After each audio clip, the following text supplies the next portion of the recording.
Hello students, today we are going to study the Dalton's atomic theory.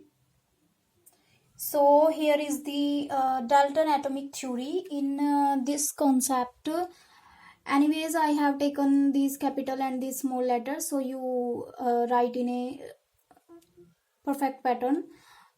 Okay so देखिए Dalton atomic theory क्या कहती है कि जो कोई भी पार्टिकल है, कोई भी मैटर है, ठीक है, कोई भी ऑब्जेक्ट है, वो स्मॉल स्मॉल पार्टिकल से मिलके बनी हुई है, जिसको हम क्या बोलते हैं, एटम्स बोलते हैं। तो एटम का मैं बता चुकी हूँ, पहले इंट्रो करा चुकी हूँ आपसे। एटम्स क्या होते हैं? ऐसे इंडिविजुअल पार्टिकल्स होते हैं जिनको कि हम फर्दर डिवाइड नहीं कर सकते। तो यही डाल्टन ने अपनी एटॉमिक थ्योरी में बताया है कि जो मैटर है वो स्मॉल स्मॉल पार्टिकल से मिलके बना हुआ है। अब जो एटम है वो इंडिविजुअल है, या फिर बोल सकते हैं कि उसको फर्दर डिवाइड नहीं किया जा सकता। अब जो एटम्स होते हैं डिफरेंट डिफरेंट एलिमेंट्स के, उनका डिफरेंट डिफरेंट मास होता है, डिफरेंट उनका साइज होता है, और केमिकल प्रॉपर्टीज भी उनकी क्या होती हैं, डिफरेंट होती हैं। ठीक है।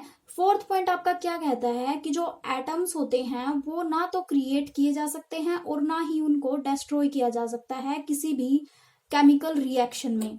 Got it.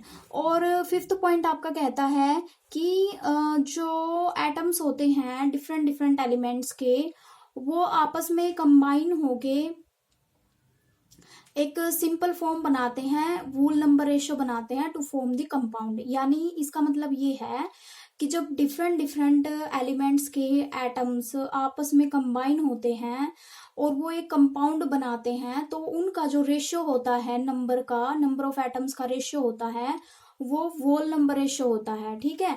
और जो रिलेटिव नंबर या काइंड ऑफ एटम्स होते हैं वो हमारे कांस्टेंट होते हैं किसी भी कंपाउंड में। देखिए इसका मतलब ये होता है कि कोई भी कंपाउंड है, जैसे आपका H2O है, तो उसमें एक फिक्स्ड रेशियो जो कांस्टेंट प्रोपोर्शन और कांस्टेंट प्रोपोर्शन वाला कॉन्सेप्ट हमने किया था, वही सेम चीज इसमें बताने की कोशिश कर रहा है कि कोई भी कंपाउंड है उसमें जो नंबर ऑफ एटम्स होंगे या फिर डिफरेंट डिफरेंट एलिमेंट्स के एटम का रेशियो होगा, वो आपका क्या होगा, एक वोल नंबर होगा। और क्या होगा कि relative number of kind of atoms constant होंगे किसी भी कंपाउंड में। सो ये डाल्टन्स एटॉमिक थ्योरी का कहना है कि जो आपके स्मॉल पार्टिकल्स होते हैं वो आपके इंडिविजुअल होते हैं, डिफरेंट डिफरेंट एलिमेंट्स के डिफरेंट डिफरेंट मास होता है, साइज होता है, केमिकल प्रॉपर्टीज होती हैं। एटम्स को ना तो डिस्ट्रॉय किया जा सकता है, ना ही क्रिएट किया जा सकता है किसी भी केमिकल रिएक्शन में।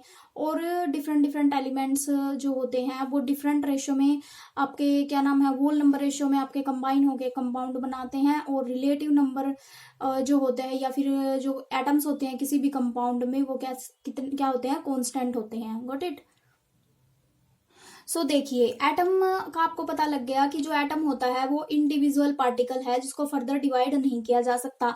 अब डाल्टन के अकॉर्डिंग जो आपका एटम होता है उसका साइज कितना होता है, आपका 1 नैनोमीटर के अराउंड होता है, जो कि बराबर किसके है, 10⁻⁻⁹ मीटर के बराबर है।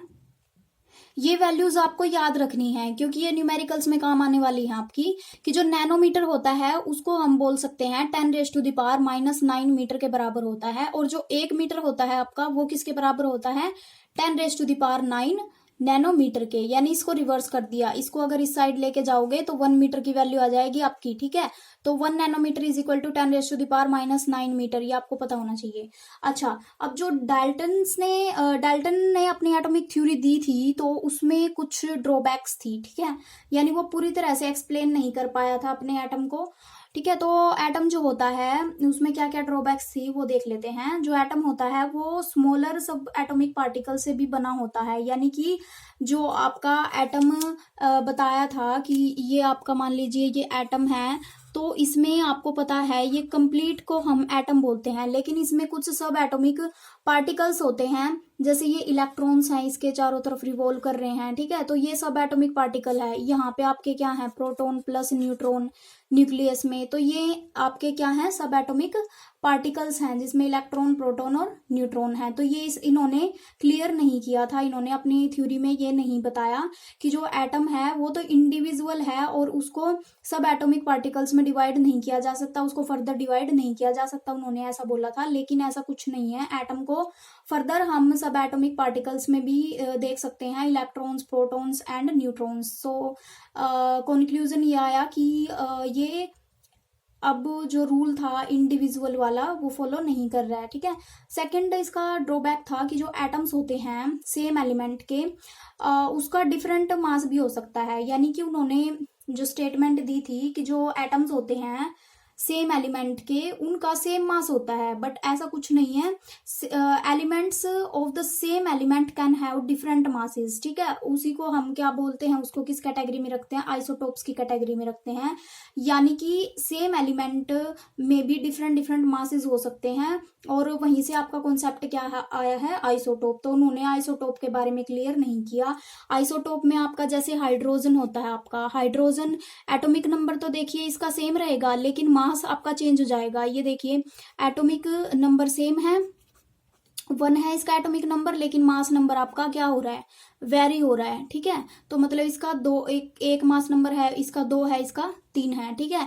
तो इस तरह से एक ही सेम ही एलिमेंट का डिफरेंट मास नंबर भी हो सकता है, और इसी को हम बोलते हैं आइसोटोप ऑफ हाइड्रोजन। तो हाइड्रोजन के 3 आइसोटोप हैं, प्रोटियम, ड्यूटेरियम एंड ट्रीटियम, ठीक है। तो ये आपको पता होना चाहिए कि जो सेम एलिमेंट्स के जो एटम्स होते हैं वो डिफरेंट मास कंटेन कर सकते हैं, ठीक है। तो और तीसरा क्या था इसका ड्रॉबैक, इन्होंने बोला कि जो डिफरेंट एलिमेंट्स होते हैं उसके एटम्स में उसमें जो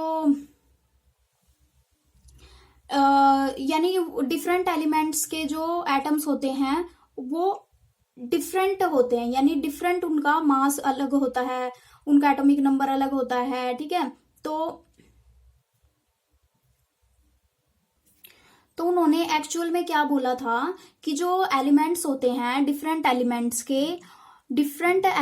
के एटम्स कभी भी आपस में सिमिलर नहीं हो सकते। तो ये कॉन्सेप्ट भी उनका फेल हो गया जब हमने पाया आइसोबार्स को, ठीक है। तो आइसोबार्स क्या होते हैं, आइसोबार्स आइसोबार्स में आपके जो एलिमेंट्स होते हैं डिफरेंट डिफरेंट एलिमेंट्स, उनका जो ये जो एटम्स होते हैं डिफरेंट एलिमेंट्स के वो कभी भी सिमिलर नहीं हो सकते किसी रिस्पेक्ट में, ये उन्होंने बोला था। तो बट ऐसा नहीं है, atoms of different element can be similar in one और मोर रिस्पेक्ट, तो उनको आइसोबार्स बोलते हैं। जैसे कि आपका फॉर एग्जांपल आपका जो कैल्शियम होता है, कैल्शियम और आर्गन होते हैं, इनका जो एटॉमिक मास होता है ना बच्चे, आपका एटॉमिक मास सेम होता है, 40 होता है इनका एटॉमिक मास, लेकिन इनका एटॉमिक नंबर क्या होता है, डिफरेंट होता है, ठीक है।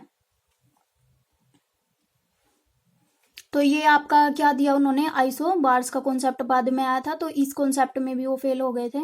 सो these are the 3 drawbacks of Dalton atomic theory. अब देखिए डाल्टन ने कुछ एलिमेंट्स के सिंबल दिए थे, जो ये फर्स्ट हमारा है हाइड्रोजन, ये सिंबल है किसका, हाइड्रोजन का, according to Dalton's atomic theory, ठीक है। तो ये डाल्टन्स के सिंबल हैं, ये हाइड्रोजन के लिए उन्होंने सिंबल बनाया था। ये आपका कार्बन हो गया, ठीक है, कार्बन। और इस तरह से आपका ये सिंबल है आपका फॉस्फोरस का, ठीक है। और ये आपका है कॉपर, देन आपका गोल्ड, इस तरह से। तो ये सिंबल देख लीजिए एक बार, ये आपका क्या होता है, गोल्ड होता है। इसके बाद आपका ये सल्फर होता है आपका, ये ऑक्सीजन के लिए, ठीक है। और ये आपका होता है आयरन के लिए,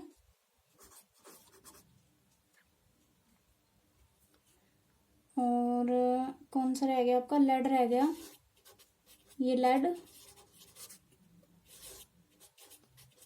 ये प्लेटिनम, ठीक है, और